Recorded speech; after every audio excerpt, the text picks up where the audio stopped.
कि मैं आपको आज इनकम टैक्स इंस्पेक्टर कैसे बनते हैं, क्या क्या उसके लिए इंपॉर्टेंट बातें होती हैं, उसमें सैलरी कितना मिलता है, पावर कितना मिलता है, एलिजिबिलिटी क्या होती है, एग्ज़ाम क्या होता है, एज क्या होता है, हर चीज़ जो है उसके बारे में कंप्लीट जानकारी आपको दी जाएगी आज की वीडियो में।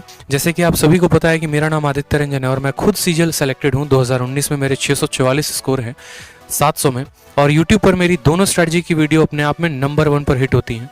आप सिर्फ मेरा CHSL स्ट्रैटेजी वर्ड टाइप करेंगे तो आपको मेरी CHSL की स्ट्रैटेजी की वीडियो मिलेगी। सीजीएल का टाइप करोगे सीजीएल मिलेगा। बहुत अच्छे तरीके से लोगों ने उसको प्यार दिया है। जिन्होंने अभी तक स्ट्रैटेजी की वीडियो नहीं देखी है वो उसको ज़रूर देखें। और साथ में आज हम बात करेंगे इनकम टैक्स इंस्पेक्टर के पोस्ट के बारे में। सैलरी क्या है, पावर कितनी है, बंदूक मिलेगा नहीं मिलेगा, जो बातें आप लोगों की होती हैं, यूनिफॉर्म होगा नहीं होगा, कहाँ पर पोस्टिंग होगी, कितने टाइम तक पोस्टिंग होगी, इसके प्रमोशंस के एस्पेक्ट क्या क्या हैं, क्या आप यूपीएससी कैडर में आ सकते हैं नहीं आ सकते हैं, हर वो बात को। तो उसके पहले मैं चाहूँगा कि आप इस वीडियो को ज़्यादा से ज़्यादा लोगों तक शेयर कर दें अपनी ईमानदारी से। इसलिए शेयर कर दें ताकि जितने भी बच्चे हैं जो वंचित हैं, जो इसके बारे में नहीं जानते हैं, वो इसके बारे में जाने, उनके मन में एक छोटी सी अलख पैदा हो, ठीक है, कि वो जो है एक तरीके से तैयारी कर सके। हर कोई जो है इस समय बीमार है, परेशान है, दुखी है, लेकिन एक छोटा सा कोई ऐसा वीडियो मेरा उनके पास पहुंच जाए जिसकी वजह से उनके जीवन में एक माध्यम मिले, मोटिवेशन मिले और वो अपने लाइफ में तैयारी करके आगे बढ़े। ठीक है, तो आप इस कारण से मेरी वीडियो को शेयर करो, ना कि इस कारण से कि मुझे आप प्रमोट कर रहे हो। ठीक है, ये बहुत क्लियर होना चाहिए। अगर आपको वैल्यू मिल रही है तो आप दूसरों को भी वैल्यू पहुंचाने की कोशिश करो। मुझे यहाँ पर चिल्लाना नहीं आता, मुझे यहाँ पर रोना नहीं आता, मुझे बोलना नहीं आता। जो बात होती है मुद्दे की बस मैं वो बोलता हूँ। अगर आपको अच्छा लगता है तो आप शेयर करिए हर जगह पे ताकि सभी का भला हो सके। तो सबसे पहले बात करते हैं यहाँ पर मोस्ट लुक्रेटिव पोस्ट इन SSC CGL कौन सा है। आप जैसे कि पीछे पैसे का बैकग्राउंड देख रहे हैं। इनकम टैक्स सुनते ही हमारे मन में जो है स्पेशल इस तरीके से पूरी भावनात्मक चित्र बन जाती है कि भैया इनकम टैक्स है यानी पैसा होगा। ठीक है, इनकम टैक्स यानी क्या हो गया, पैसा हो गया। स्पेशली अगर हम बात करें यहाँ पर बिहार में और यूपी में, तो बिहार और यूपी में यही आइडियोलॉजी होती है। अगर आप किसी को बोलेंगे कि हम विदेश मंत्रालय यानी MEA में हैं तो आपकी शायद बात को उस तरीके से ना समझ पाए। लेकिन चूंकि अगर आप बोलते हैं भैया हम इनकम टैक्स में है, तो बस इनकम टैक्स सुनते ही अपने आप में ये शब्द काफी होता है। वो आगे ये नहीं पूछते कि तुम इनकम टैक्स इंस्पेक्टर हो या तुम टैक्स असिस्टेंट हो। इनकम टैक्स के हो मतलब पैसा छाप रहा है, जरूर छाप रहा है, गाड़ी वाड़ी होगा, बंगला होगा, अकाउंट में बैलेंस होगा, लाखों करोड़ों रुपए होंगे। ये माइंड में ऐसा चित्र बन जाता है। क्यों? क्योंकि आप देख रहे हैं कि यहाँ पर ये भाई साहब जो है पूरा का पूरा नोटों का गड्डी गिन रहे हैं। इनकम टैक्स का कुछ प्रोफाइल ही ऐसा होता है। एक एक बात को हम समझेंगे इस स्लाइड के माध्यम से। जैसे सबसे पहले बात, इनकम टैक्स है क्या? तो इनकम टैक्स एक डिपार्टमेंट है। उसमें क्या पोस्ट आपको मिलेगा सीजीएल के माध्यम से? तो आपको इनकम टैक्स इंस्पेक्टर बनने का मिलेगा। क्लैरिटी रख लेना, इनकम टैक्स इंस्पेक्टर अलग होता है, इनकम टैक्स ऑफिसर अलग होता है। आप अगर इनकम टैक्स डिपार्टमेंट में जाना चाहते हैं तो आप 2 जगह से जा सकते हैं। सबसे पहले SSC CGL का पेपर देके और दूसरा हो गया UPSC का पेपर देके। अगर आप SSC CGL का पेपर देंगे तो आपको कौन सा पोस्ट मिलेगा, और अगर आप UPSC का पेपर देंगे तो आपको कौन सा पोस्ट मिलेगा, वो मैं आगे चल के आपको बताऊंगा कि आपकी ज्वाइनिंग SSC से कहां पर लगेगी और UPSC से आपकी ज्वाइनिंग कहां पर लगने वाली है। इसके अलावा वीडियो में दूसरे नंबर पर बात करेंगे तो पावर के बारे में बात करेंगे कि आपको कितना पावर दिया जाएगा, आपको रिपोर्ट किसको करना है, आप कहां पर रेड लगा सकते हो और आपको क्या क्या काम होगा। थर्ड नंबर पर बात करते हैं एलिजिबिलिटी की, कि अगर आप इनकम टैक्स इंस्पेक्टर बनना चाहते हैं तो आपकी एलिजिबिलिटी क्या है। ठीक है, ग्रेजुएट होना जरूरी है या 12th पास होना जरूरी है, हर उस बात को समझेंगे। वर्क प्रोफाइल के बारे में सबसे ज्यादा चर्चा होती है कि जैसे कि मैंने कहा इनकम टैक्स सुनते ही माइंड में चित्र क्या बन जाता है, माइंड में चित्र ये बन जाता है कि अरे भैया ठीक है इनकम टैक्स का होगा मतलब पैसा पैसा पैसा, रेड मारना है। लेकिन सारे काम रेड मारने वाले नहीं होते हैं। ठीक है, बहुत ऐसे काम होते हैं जो इनकम टैक्स डिपार्टमेंट में अलग तरीके से भी करना होता है, वो हम यहाँ के वर्क प्रोफाइल में भी समझेंगे। उसके अलावा बात करते हैं ट्रेनिंग की, और जो लास्ट है सबसे इंपॉर्टेंट है वह सैलरी। सभी पॉइंट्स के बारे में जानेंगे। तो सबसे पहले जान लीजिए कि अगर आपको इनकम टैक्स डिपार्टमेंट में जाना है, देश की सेवा करनी है, तो आप इन 2 दिए गए परीक्षाओं से जा सकते हैं। जिसमें सबसे पहला आता है SSC CGL।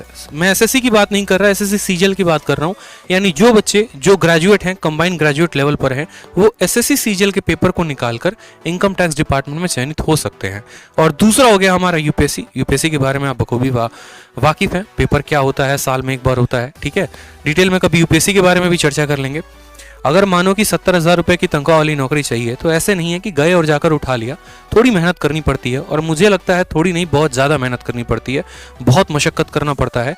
CGL में अगर सबसे ज़्यादा कट ऑफ वाला कोई पोस्ट है तो वो है इनकम टैक्स इंस्पेक्टर।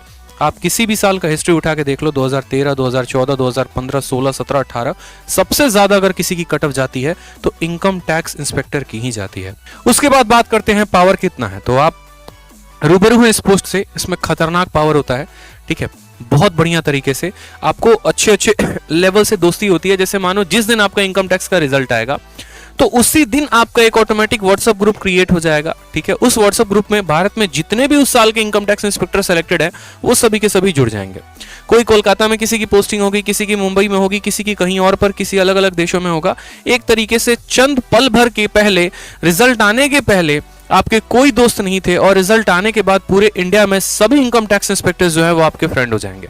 जब आप डिपार्टमेंट में काम करना शुरू करेंगे तो आप सीधा रिपोर्ट करते हैं कमिश्नर को। इनकम टैक्स कमिश्नर ही डायरेक्ट के डायरेक्ट आपके ट्रेनिंग में आते हैं, तो वहां से भी आपकी पहुंच जो है बहुत अच्छे अच्छे लेवल पर शुरू हो जाएगी। किसी भी डिपार्टमेंट में आपकी बहुत अच्छे तरीके से एक्सेस हो जाते हैं। कुछ पल पहले यूं समझ लो कि अगर पेपर पर भी साइन करवाना पड़ता था तो लाइन में लगे होते थे, जाकर लोगों से पूछना होता था, बात करनी होती थी, 10 घूस कहानी देनी पड़ती थी। लेकिन चंद दिनों के अंदर आप पूरे भारत में छा जाएंगे, आपकी पकड़ हर जगह पर होगी, ठीक है। यहां तक कि अगर आपके पड़ोसी को भी पता और वो करोड़पति है और उसको पता है कि इनकम टैक्स में है तो वो भी थोड़ा संभल कर चलेगा कि भैया कहीं अगला हम पे रेड ना मरवा दे, ठीक है। इस बात से भी लोग बहुत ज्यादा डरते हैं। आपका जो नाम का आईडी कार्ड ही है ना, वो पूरे भारत में काफी है। कहीं पर भी आपकी पहचान को कराने के लिए आपको कुछ नहीं दिखाना, बस आयकर विभाग लिखा अपने आप में शब्द आज के समय में काफी है।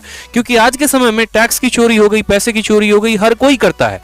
सरकार से पैसे बचाने की हर किसी की नियत होती है, इस वजह से वो सबसे ज्यादा डरते हैं। ईमानदार आदमी कभी नहीं डरता, इस बात को ध्यान रखो, ठीक है। बात करते हैं पैसे के बारे में। तो बिल्कुल 2 सोर्स ऑफ इनकम है। एक तो डायरेक्ट जो आपको गवर्नमेंट देती है, हर महीने अच्छे खासे पैसे आ जाते हैं सैलरी के रूप में, और दूसरा जो इनडायरेक्ट है, जो मैं यहाँ डायरेक्टली नहीं बोल सकता बट आप समझ सकते हैं।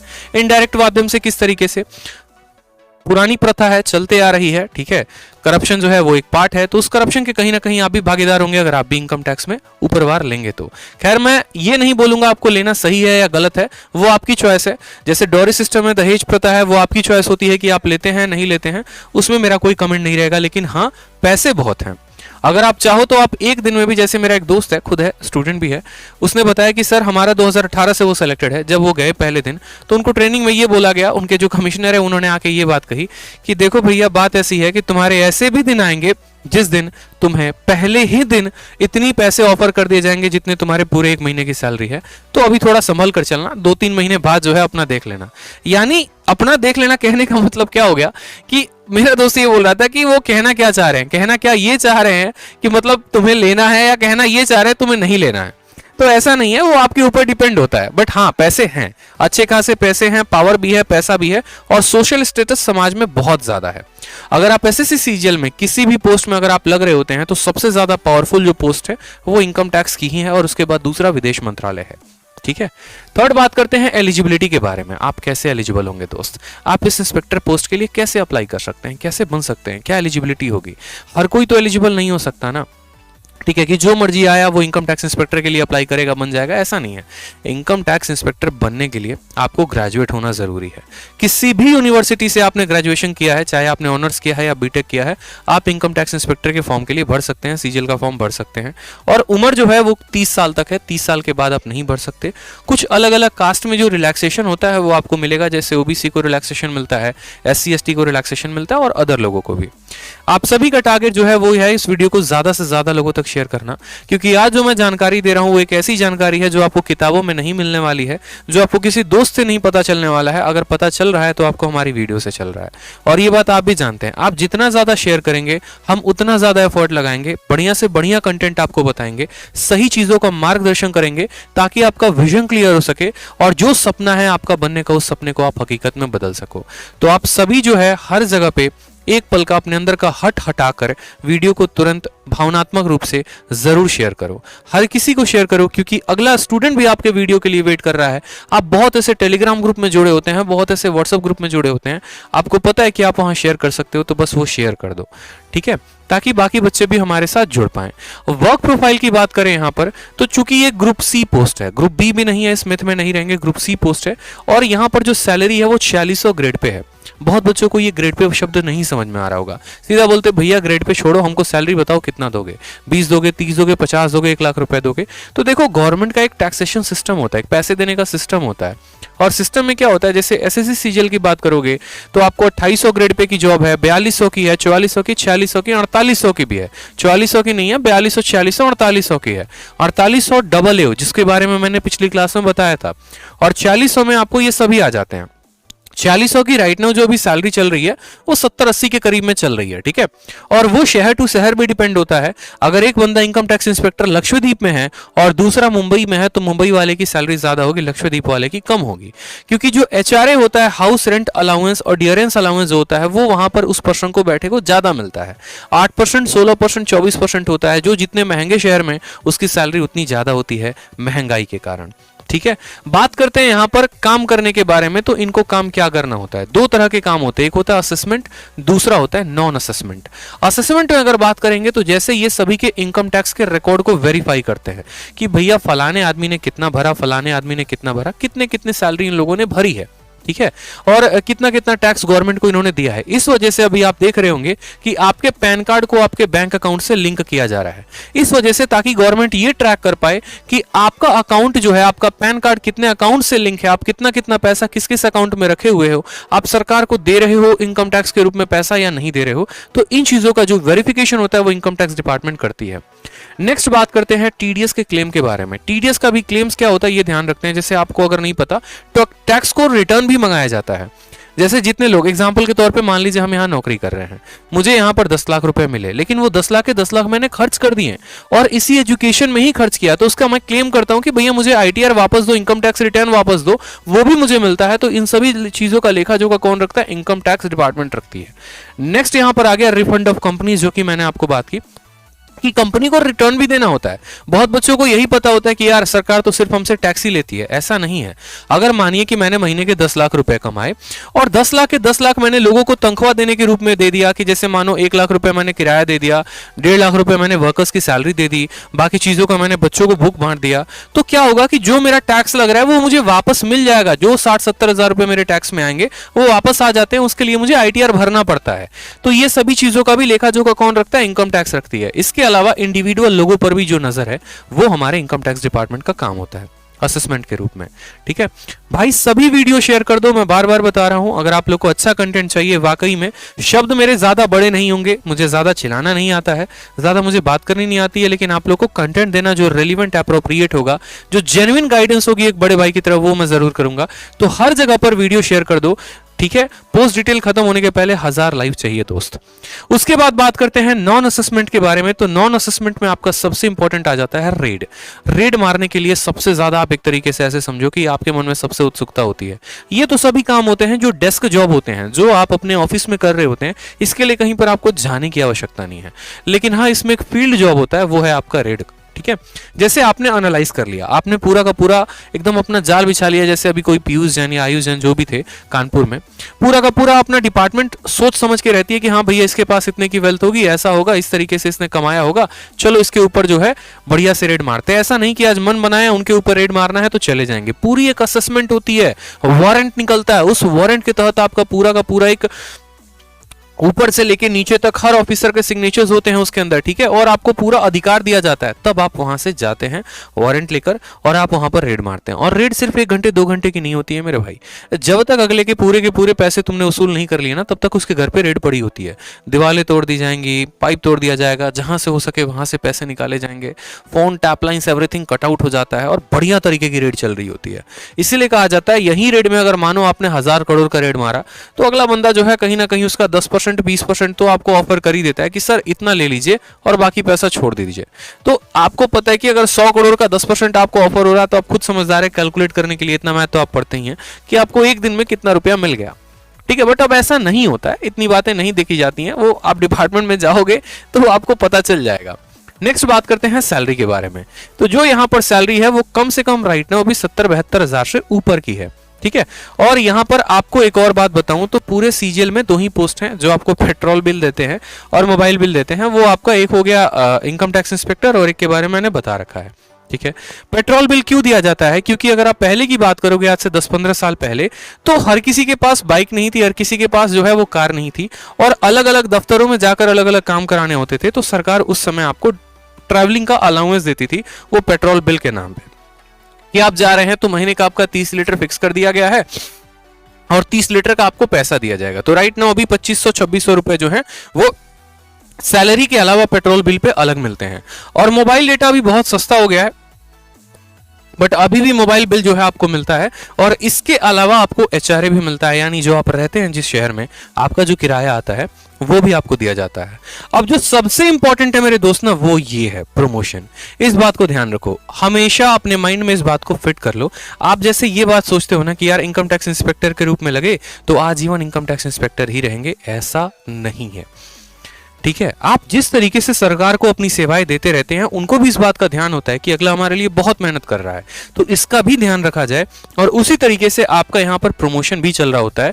सबसे पहले बात करें यहाँ पर तो टैक्स असिस्टेंट, ये भी सीजीएल के पोस्ट से ही कोई लगता है। ठीक है, उसके बाद सीनियर टैक्स असिस्टेंट। अब देखो सीजीएल में क्या होता है कि आप ऐसे समझो, मानो 700 का पेपर हुआ, तो 700 में मैं अगर आपको ये बोलूं तो 650 जाती है इनकम टैक्स की कट ऑफ, और मानो 600 जाती है आपको टैक्स असिस्टेंट की कट ऑफ।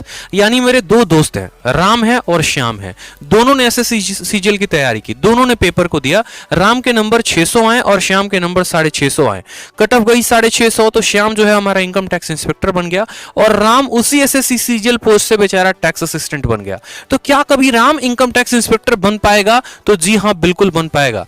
एसएससी सीजीएल में जो बंदा टैक्स असिस्टेंट लगता है, 3 सालों के बाद क्या होता है कि उसका प्रमोशन सीनियर टैक्स असिस्टेंट में लग जाता है। इसकी सैलरी कम है, पावर कम है, सब कुछ है, इसको टाइपिंग का भी टेस्ट देना पड़ता है। 3 सालों के बाद ये सीनियर टैक्स असिस्टेंट बनता है, फिर उसके 3 सालों के बाद ये इनकम टैक्स इंस्पेक्टर बन जाता है। क्यों भैया? क्योंकि इसकी कट ऑफ कम थी, ये कम नंबर लेकर आया था, लेकिन वहीं पर जो हमारा श्याम है उसके नंबर ज्यादा थे, 700 में 650 थे, और कट ऑफ कितनी गई थी? 650। तो ये बंदा डायरेक्ट जो है यहां पर सीधा का सीधा इनकम टैक्स इंस्पेक्टर लगता है। अब इनकम टैक्स इंस्पेक्टर ये बंदा लग चुका है, जैसे मानो मेरा जो है रिजल्ट आया, मैं इनकम टैक्स इंस्पेक्टर बन गया, तो उसके बाद क्या होगा? 6 से 10 साल तक लग जाते हैं इनकम टैक्स ऑफिसर बनने में, और बच्चों को ये दोनों बारे में इंफॉर्मेशन ही नहीं होता है, वो समझते हैं इनकम टैक्स इंस्पेक्टर और इनकम टैक्स ऑफिसर दोनों सेम है। तो जैसा कि मैंने कहा आपको यहाँ पर जो छोटी सी डिफरेंस है वो बताई मैंने आपको यहाँ पर, कि भैया देखो सीनियर टैक्स असिस्टेंट के बाद इनकम टैक्स इंस्पेक्टर बनते हो, और इनकम टैक्स इंस्पेक्टर के बाद जो है आप इनकम टैक्स ऑफिसर बन सकते हो। ठीक है, जैसे कि मैंने कहा आपको कि इनकम टैक्स डिपार्टमेंट में आप 2 माध्यमों से लगते हो, एक हो जाता है आपका एसएससी सीजीएल के माध्यम से, और दूसरा होता है यूपीएससी के माध्यम से। तो एसएससी सीजीएल क्वालिफाई करके आप इनकम टैक्स इंस्पेक्टर बनते हैं, और यूपीएससी क्वालिफाई करके आप assistant commissioner of income tax यानी एसीआईटी बनते हैं। ठीक है, तो आप यहां से लेकर यहां तक, आपको अगर मानो कि आज आप यूपीएससी का पेपर देते हो, आपका नहीं निकलता है, तो भी कोई दिक्कत की बात नहीं है। आप 10 से 12 साल के अंदर, यहां पर कम से कम 12 से 14 साल के अंदर आपका प्रमोशन होकर यूपीएससी कैडर में आप चले आओगे। फिर डिप्यूटी कमिश्नर के बाद आप ज्वाइंट कमिश्नर बनते हो, और ज्वाइंट कमिश्नर के बाद आप एडिशनल कमिश्नर बनते हो। लास्ट प्रमोशन तक जाते जाते बहुत ऐसे कम लोग होते हैं जो एडिशनल कमिश्नर बन पाते हैं। ये वहीं बन पाएंगे जिन्होंने 20 या 21 साल की उम्र में ज्वाइन किया हुआ है। ठीक है, बाकी यहां पर जनरली पोस्ट जो है ज्यादा तक ज्वाइंट कमिश्नर तक जाते हैं अगर उनकी प्रमोशन बहुत तेज होते हैं, डिपार्टमेंटल एग्जाम दे रहे होते हैं। तो इस तरीके से, तो ये थे आपके प्रमोशन, ये था पूरा का पूरा कंप्लीट प्रोसीजर इनकम टैक्स बनने का। मुझे लगता है कि मैंने आपको कंप्लीट जानकारी दी है कि इनकम टैक्स इंस्पेक्टर बनते कैसे हैं, क्या क्या प्रोसीजर्स होते हैं।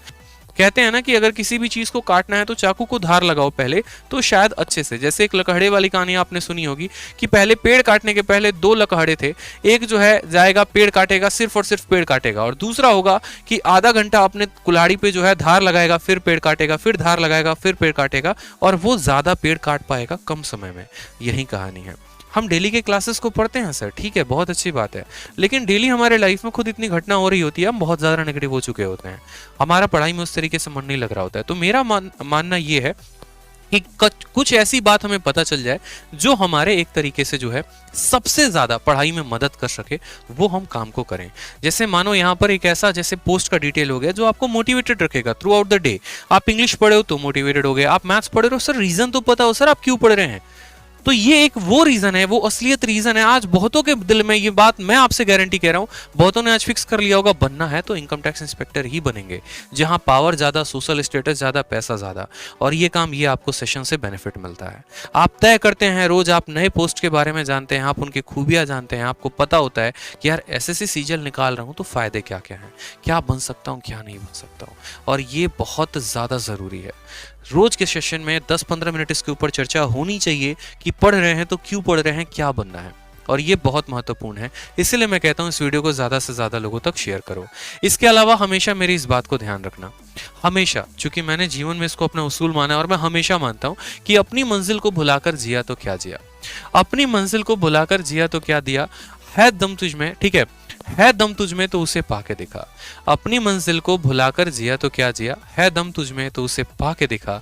लिख दे खून से अपनी कहानी, ठीक है, लिख दे खून से अपने कामयाबी की कहानी, लिख दे खून से अपनी कामयाबी की कहानी, और बोल उस किस्मत को है दम तो मिटा के दिखा। ठीक है भाई, मेहनत करते रहो डेली के डेली। जितने पोस्ट बता रहा हूं अपने हिसाब से अपने लिए एक पोस्ट सेलेक्ट कर लो और बस जान लगा दो, भैया बनेंगे तो यही बनेंगे। ठीक है।